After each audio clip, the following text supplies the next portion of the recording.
Hello, সবাইকে নমস্কার জানাই। এটা ছিল আজকে সকালের আমার রান্না। তো আমি মাছগুলোকে আগেই ভেজে নিয়েছিলাম, সেটা ভিডিও করার কথা আমার মনে নেই। তারপর আমি এখানে আলুগুলোকে ভেজে নিচ্ছিলাম মাছের ঝোলের জন্য।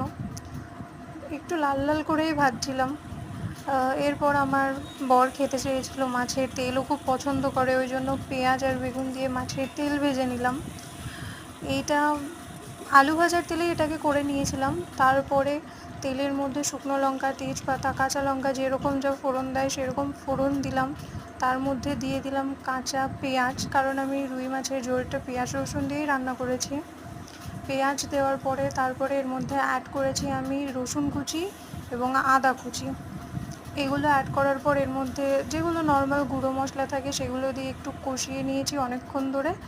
তারপরে যখন ঝোলটা ফুটে গেছে এর মধ্যে আমি মাছগুলোকে অ্যাড করে নিয়েছি, অ্যান্ড রেডি।